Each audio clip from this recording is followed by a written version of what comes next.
আচ্ছা পাগল নেই।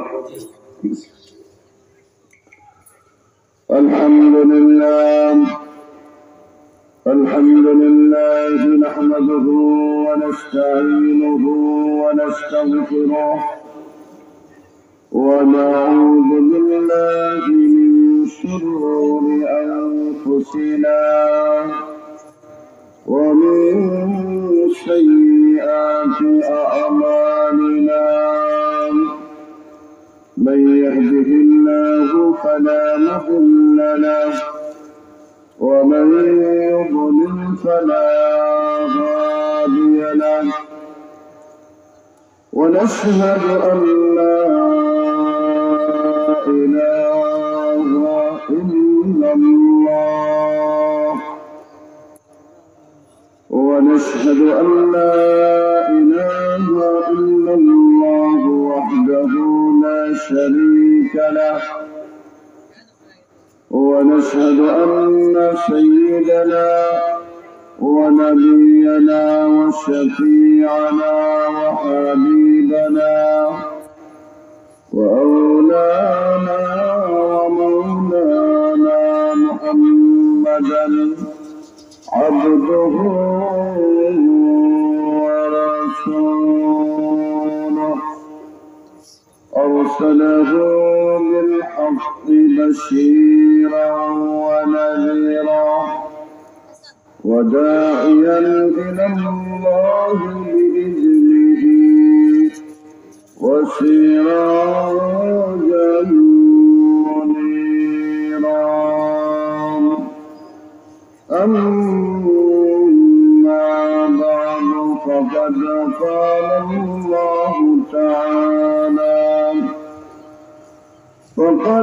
قال الله تعالى في كلامه المجيد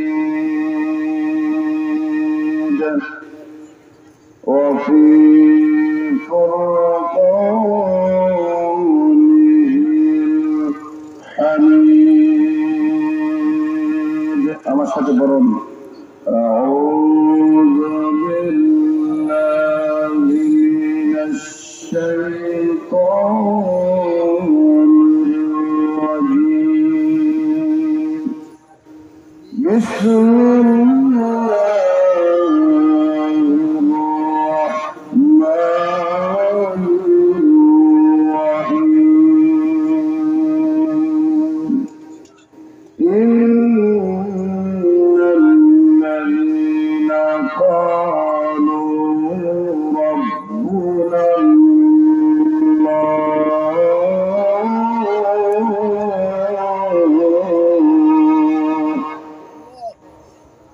ثم استقاموا تتنزل عليهم الملائكة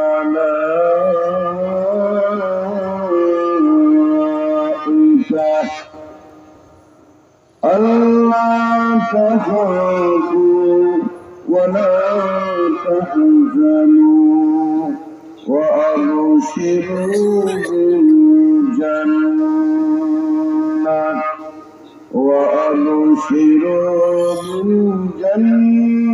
بالجنة التي كنتم توعدون.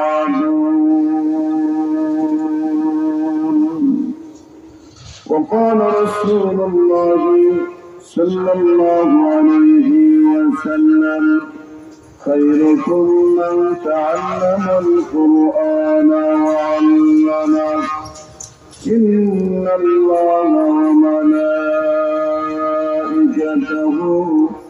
يصلون على النبي يا أيها الذين آمنوا صلوا عليه وسلموا تسليما. صلى الله على سيدنا ومولانا محمد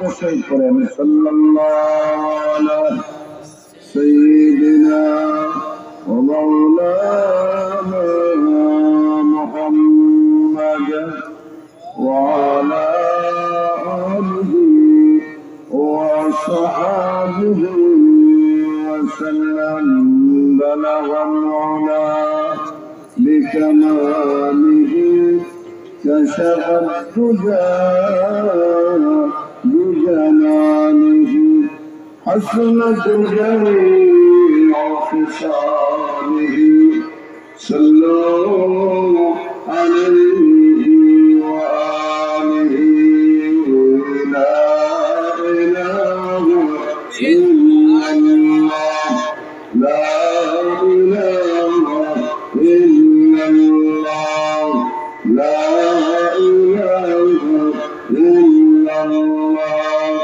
سبحان الله والحمد لله لا إله إلا الله سبحان الله والحمد لله لا إله إلا الله لا إله إلا الله لا إله إلا الله أسمد المالك زي الله زمن المالك أسمد المالك زي الله زمن المالك شيء الله قال المالك زي الله شمد المالك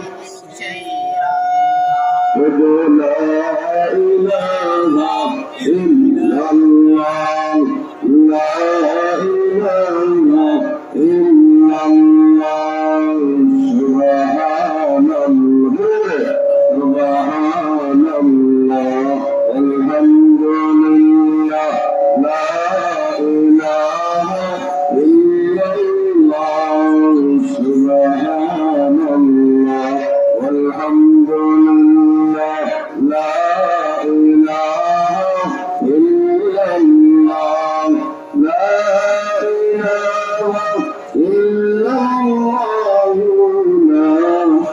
لا إله إلا الله حياة المالك زي الله موت المالك شيء الله حياة المالك زي الله موت المالك شيء الله عزة المالك زي الله ذلة المالك شيء الله شد لا إله إلا الله لا إله إلا الله لا إله إلا الله لا إله إلا الله لا إله إلا الله محمد رسول الله صلى الله عليه وسلم মাইক থেকে ফিরে এলেন বেশি আওয়াজ করছে বললাম তো মাইক থেকে ফিরে এলেন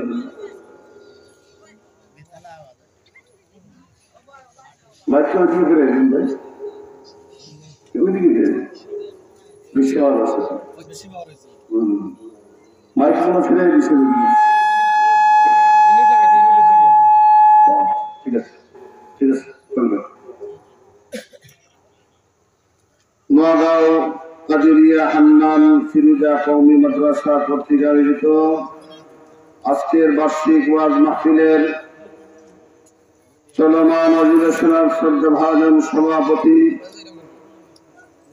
আমার সামনে বসা দিন দরদি মুসলমান ভাই সব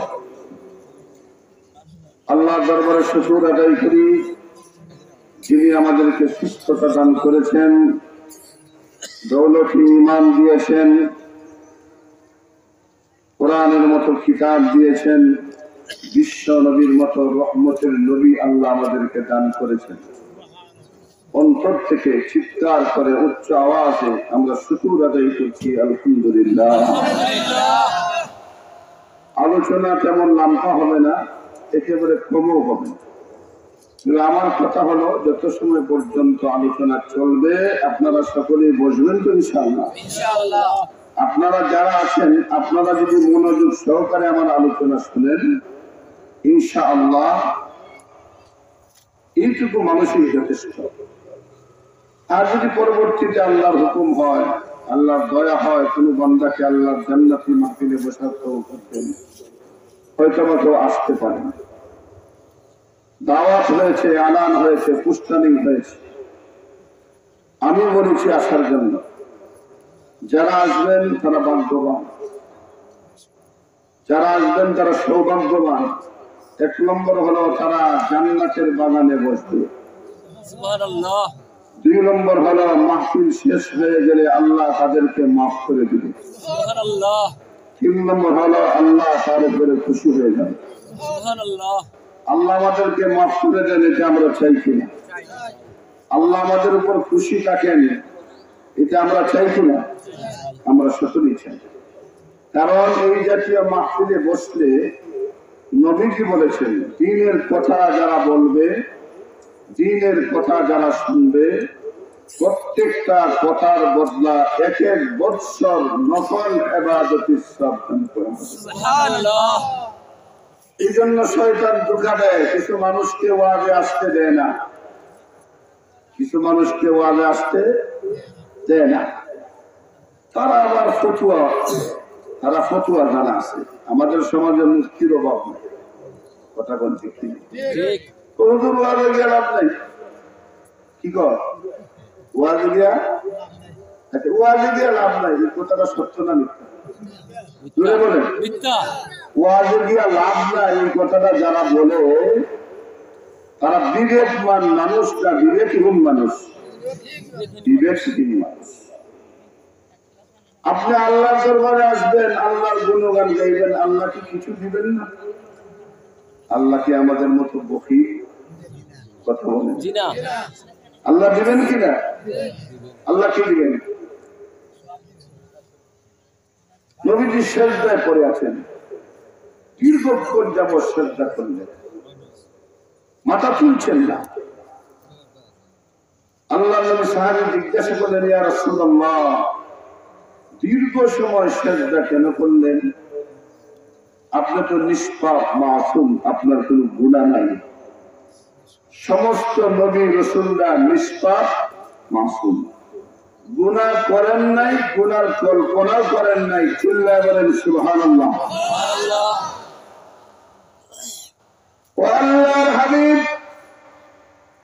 দীর্ঘ সময় পর্যন্ত সিজদায় পড়ে রইলেন। আপনি তো নিষ্পাপ নবী, মাসুম নবী, আপনার কোনো জিন্দেগীর গুনাহ নাই। নবী গো, দীর্ঘ সময় পর্যন্ত সিজদায় কেন পড়ে থাকলেন? আল্লাহর নবী বলেন, সাহাবী জানানো, কিছুক্ষণ আগে জিবরিল আমার কাছে ওহী নিয়ে এসেছেন আর বলেছেন, হে বিশ্বনবী মুহাম্মদুর রাসূলুল্লাহ সাল্লাল্লাহু আলাইহি ওয়াসাল্লাম, আপনার এতিম উম্মত গুলোকে আপনি জানায়া দেন, আপনার উম্মত গুলোকে জানিয়ে দেন, যারা দুরূদ শরীফ পড়বে প্রত্যেকটা দুরূদ শরীফের বদলা 10টা করে নেকি দেওয়া হবে। সুবহানাল্লাহ। আর আমি আরো জানালেন, দুরূদ পড়া পড়বে 10টা করে নেকি দেওয়া হবে, 10টা করে গুনাহ মাফ করে দেওয়া হবে, 10টা করে দরজা বলন করে দেওয়া হবে। ও সাহাবী, আল্লাহ যে এত বড় মর্তবা আমাকে দিলেন, এত বড় মর্যাদা আল্লাহ দিলেন, আমার উপরে দুরূদ পড়লে 10টা রহমত নাযিল হয়, আমার উপরে দুরূদ পড়লে 10টা রহমত নাযিল হয়, আমার উপরে দুরূদ পড়লে, আমার উপরে দুরূদ পড়লে আল্লাহ 10টা দরজা বলন করে দেন। ইয়া রাসূলুল্লাহ, আল্লাহ যে এত বড় মর্তবা আমাকে দিলেন, এত বড় সম্মান আমাকে দিলেন, আমার সম্মানার্থে আমি আল্লাহর শুকর আদায় করার জন্য দীর্ঘ সময় সেজদা করিয়া আল্লাহর তাসবিহ তাহলিল আদায় করেছি। দরুদ যারা পড়ে 10টা রহমত নাযিল হয়, 10টা গুনাহ মাফ হয়, 10টা দরজা বলন্দ হয়। নবী বলেন দরুদ যারা বেশি পড়বে কিয়ামতের ময়দানে তারা আমার কাছে থাকবে। সুবহানাল্লাহ, সুবহানাল্লাহ, দেখুন সুবহানাল্লাহ, আরো জোরে বলেন সুবহানাল্লাহ, আরো জোরে বলেন সুবহানাল্লাহ,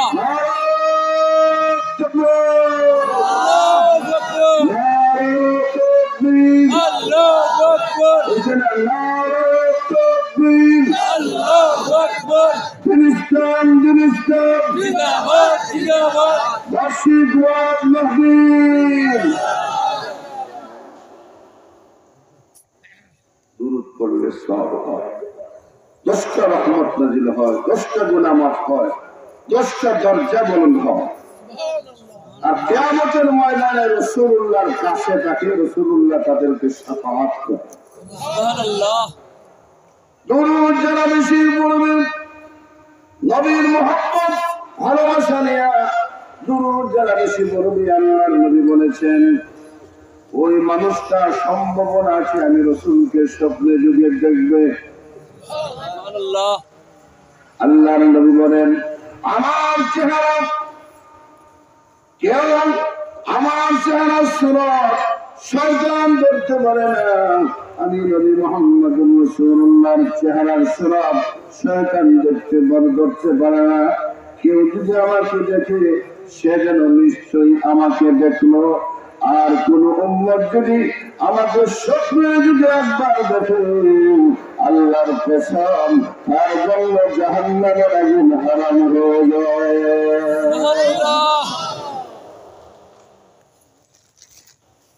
নবীকে আমরা দেখতে চাই কিনা চাই না? জোরে বলেন, আরো জোরে। কে কে চান হাত তোলেন। আল্লাহ নবী দেখতে চাই। প্রভু কাফের হয়ে নবী দেখলো, মুশরিক হয়ে নবী দেখলো, মনের জানোয়ার হইয়া নবী দেখলো, আর আমরা উম্মত হইয়া নবী দেখতে পারলাম না। প্রভু তোমার নবীকে আমরা দেখতে চাই, একটা আমার তোমার নবীর চেহারা মোবারক দেখতে চাই। আমার নবী কত সুন্দর ছিলেন। আয়েশা রাদিয়াল্লাহু তাআলা আনহা বলেন আমার ঘরের মধ্যে যখন আলো থাকতো না, বাতি থাকতো না, তখন আমি অপেক্ষা করতাম নবী কখন ঘরে আসবে। সুবহানাল্লাহ। কথা বুঝেন না? কথা বুঝেন না? আয়েশা সিদ্দিকা বলেন ঘরের মধ্যে বাতি নেই, আলো নাই, বিশ্ব নবী রহমতের নবী কখন আমার ঘরে আসবে আমি অপেক্ষা করতাম। আয়েশা সিদ্দিকা বলেন নবীজি ঘরে ঢুকতে দেরি হতো, আমার কাছে মনে হতো আসমানের সূর্যটা আমার ঘুরে উদয় হয়ে গেছে।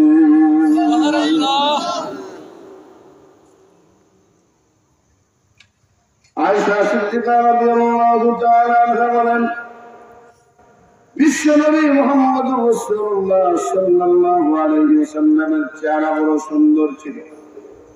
হযরত আনাস রাদিয়াল্লাহু তাআলা আনহু বলেন পূর্ণিমা রজনীতে বিশ্বনবীকে আমার বাড়িতে দাওয়াত দিয়েছিলাম।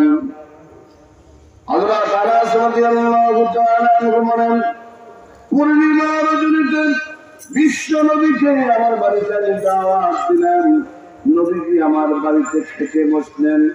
আমার মা দুঃখিনী বুড়া মা কিছুক্ষণ পরে পরে আসমানের চাঁদের দিকে চাঁদ, আর কিছুক্ষণ পরে পরে রহমতের নবীর চেহারার দিকে চাঁদ।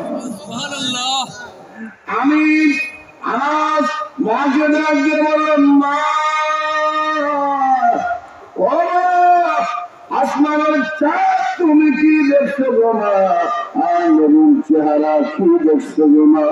আনাসের মা চোখের মধ্যে পানি রাখতে পারে না, পানিগুলো জলার মতো ছেড়ে দেয় আর রাত বলে আনাস পূর্ণিমার চাঁদের দিকে তাকায়া দেয়, আনাস একবার পূর্ণিমার চাঁদের দিকে তাকায়া দেয়, চাঁদের পেটে দাগ আছে, তাদের পেটে কলঙ্ক আছে, কিন্তু রহমতুল নবীর চেহারার মধ্যে কোনো দাগ নাই, কোনো কলঙ্ক নাই।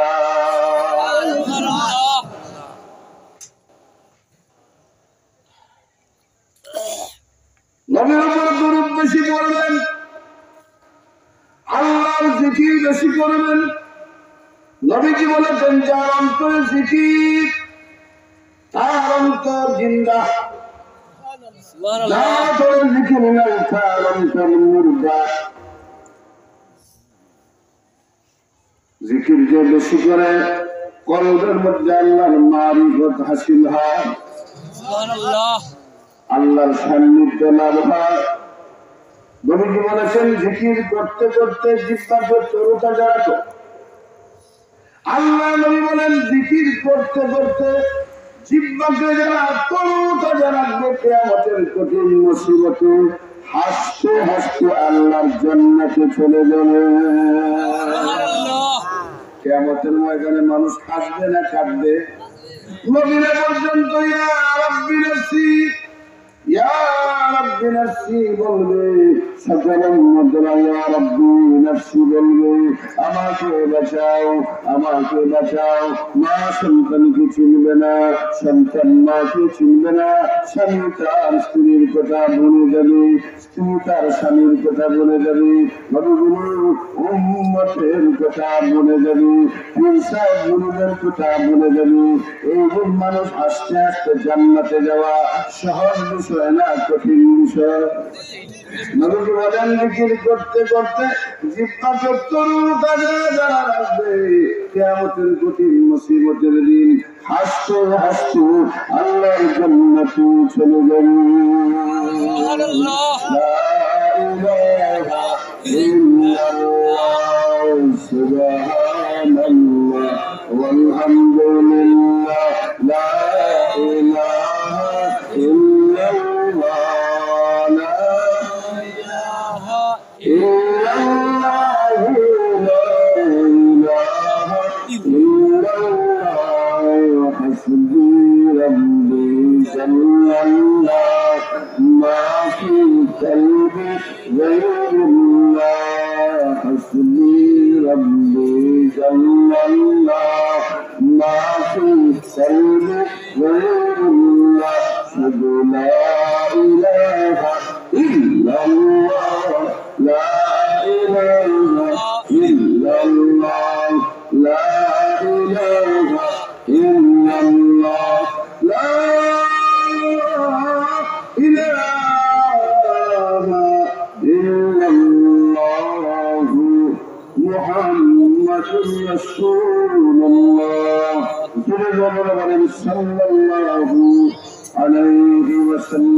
এখন আমার আয়াত যে তিলাওয়াত করেছি সরাসরি আয়াত থেকে আপনাদের সামনে আলোচনা করতে চাই। বসবেন তো ইনশাআল্লাহ?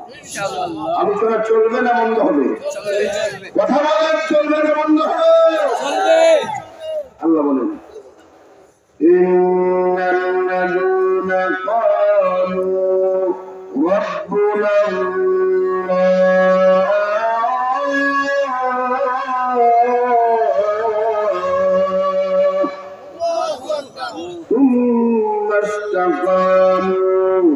تتنزل عليهم الملائكة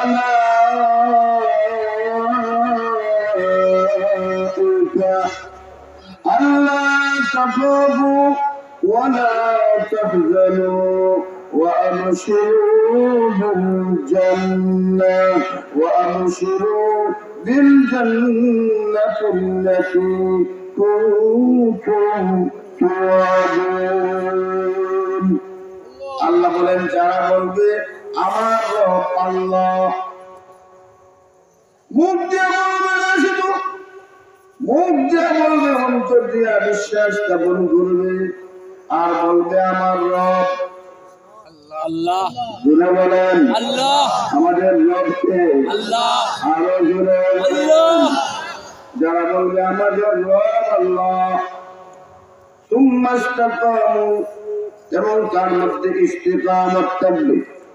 ইস্তিকামতের ব্যাখ্যা হলো সে নেক আমল করবে, যত নেক আমল আছে সব নেক আমল করবে। আল্লাহ কোরআনে বলেন, কেউ যদি বলে আমার রব আল্লাহ, অন্তর দিয়ে বিশ্বাস স্থাপন করে মুখ দিয়ে আল্লাহকে রব স্বীকার করে, এই কথার মধ্যে যদি ইস্তিকামত থাকতে পারে, অটল থাকতে পারে, অবিচল থাকতে পারে, সীসা ডালা প্রাচীরের মতো, এই দিক সেদিক হয় না, বাগাবাগি করে না, হত্যা করলে বলে আমার রব আল্লাহ, জেল দিলেও আমার রব আল্লাহ, রিমান্ডে দিলেও বলে আমার রব আল্লাহ, মামলা হলেও বলে আমার রব আল্লাহ, হামলা হলেও বলে আমার রব আল্লাহ। এই কথার মধ্যে অটল থাকে, অবিচল থাকে, সীসা ডালা প্রাচীরের মতো, এবং সুযোগ হয় না। আল্লাহ বলেন তাতানাজ্জালু আলাইহিমুল মালাইকা, নাযিল হবে ফেরেশতার দল। ফেরেশতার দল কখন নাযিল হবে? মুফাসসিরিনে কেরাম বলেছেন, কেউ বলেছেন সাকরাতের সময় নাযিল হবে, অন্যান্য বিষয়ে বলেছেন সাকরাতের সময় ফেরেশতার দল নাযিল হবে। আপনার যখন সাকরাত আরম্ভ হয়ে যাবে, আপনার আত্মীয় স্বজন আপনার কাছে বসে বসে বসে সূরা ইয়াসিন তিলাওয়াত করবে, আপনার কলিজার টুকরা সন্তান আপনাকে কলিমা শোনাবে, মনে হয় আমার আব্বার কিছু সময় পরে মারা গেল না, আমার আব্বার জীবনের যৌবনটা চলে এসেছে, ক্লান্ত সময় চলে এসেছে, আমার আব্বা যুদ্ধের ভিতরে জমিন থেকে চলে যাবে, আর বেশিক্ষণ আমার আব্বা থাকবে না, উত্তর যুগে মাথা ডাকবে, আপনাকে কলিমা শোনাবে, আপনার মওত হয়ে যাবে, মৃত্যু যখন আসবে তখন জিবরীল আলাইহিস সালাতু ওয়াস সালাম ফেরেশতার বাহিনীরা জান্নাতের কাফন লইয়া, জান্নাতের আতর লইয়া ওই মানুষটার সামনে আসবে, আসিয়া বলবে তুমি না আল্লাহকে রব বলেছো, তুমি না আল্লাহকে আল্লাহ বলে স্বীকার করেছো, কোন শক্তি অপশক্তি কোন ভয় ভীতি আল্লাহ থেকে তোমাকে দূরে সরে রাখতে পারে নাই, তুমি আল্লাহকে রব বলেছিল। আল্লাহ খুশি হইয়া জান্নাত থেকে আমাদেরকে বানাইছে, জান্নাতের আতর আমাদের হাতে আছে, জান্নাতের কাফন আমাদের হাতে আছে, জান্নাতের কাফনটা কেমন হবে আল্লাহ বলেছেন, এমন একটা জান্নাতের কাপড় নিয়ে আসবে, জান্নাতের কাপড় জানিয়ে মূল্য করা হয়। নবী বলেন 7 আসমান 7 জমিন যদি বিক্রি করে দেওয়া হয়, জান্নাতি কাপড়ের কাপড়ের মূল্য আদায় হবে না। জান্নাতি সবরা নিয়ে আসবে, আর বলবেন তাতানাজ্জালু আলাইহিমুল মালাইকা, ফেরেশতার দল নাযিল হবে, আর বলবে আল্লাহ তাখাফু ওয়া লা তাহজানু, কোনো ভয় নাই, কোনো চিন্তা নাই, তাকাবু ওয়া আবশিরু বিল জান্নাহ, জান্নাতটা হাতের মধ্যে নিয়ে আসবে, আর জান্নাতটা মুমিন বান্দা বান্দীকে দেখাবে, যারা আল্লাহকে রব স্বীকার করত, আল্লাহকে রব বলে যারা মানত, সবসময় আল্লাহকে রব বলতো, তাদেরকে জান্নাতটা দেখাবে, আর বলবে আল্লাহর ওয়াদা থেকে জান্নাত। আল্লাহ বলেছিলেন ঈমান যদি আনতে পারো আল্লাহ তোমাদেরকে জান্নাত দিবে, ইন্নাল্লাযীনা আমানু ওয়া আমিলুস সালিহাত كانت لهم جنات الفردوس نزلا خالدين فيها لا يبغون عنها حولا। আল্লাহ বলেছিলেন নেক আমল যদি করতে পারো, ঈমান যদি আনতে পারো, আল্লাহ তোমাদেরকে জান্নাতুল ফিরদাউস দান করবে। গোলামরা আল্লাহকে না দেখে বিশ্বাস করবে আর রব মানত, এই জন্য আল্লাহ জান্নাতটা তোর কাছে গড়ায় দিছে টাকা দে জান্নাতটা দে আল্লাহর বান্দার জান্নাত দেখবে আমার দিকে তাকান আল্লাহর বান্দার জান্নাত দেখলে জান্নাত দেখিয়া রহতা বের হওয়ার জন্য পাগল হয়ে যাবে সুবহানাল্লাহ জান্নাতটা দেখে দেখে রহতা বের হয়ে যাবে আর ফেরেশতারা বলবে আল্লাহ তাকাফু তোমার কোনো ভয় নাই ওয়ালা তাহজানু তোমার কোনো চিন্তা নাই তোমার কবরের আযাবের কোনো ভয় নাই সকরাতের আযাবের ভয় নাই তোমার কিয়ামতের কঠিন মুসিবতের দিন তোমার কোনো ভয় নাই মিজানের পাল্লা তোমার নাকি মতি ওজন হবে না তোমার কোনো ভয় নাই তোমার কোনো চিন্তা নাই ওয়া আবশিরু আল্লাহ তাকাফু ওয়ালা তাহজানু তোমার কোনো চিন্তা নাই তোমার দিনের জন্য চিন্তা করিও না এর থেকে উত্তম দিনে তোমাকে আল্লাহ জান্নাত দিবে তোমার দুনিয়ার জন্য চিন্তা করিও না জীবনের আমার ধান দিয়া একটা বিল্ডিং বানাইছা না বিল্ডিংয়ের জন্য চিন্তা করিও না বাড়া খেলার জন্য চিন্তা করিও না উত্তম গাড়িটার জন্য চিন্তা করিও না উত্তম বাড়ির জন্য চিন্তা করিও না গোলাম রে এর থেকে উত্তম বাড়ির ব্যবস্থা আল্লাহ তোমার জন্য জান্নাতে রাখছে উত্তম বাসস্থান তোমার জন্য তো জান্নাতে আছে জান্নাতে যা চাইবা তা আছে তোমার কোনো ভয় নাই তোমার কোনো চিন্তা নাই সুবহানাল্লাহ জোরে বলেন সুবহানাল্লাহ কোন কথা বললে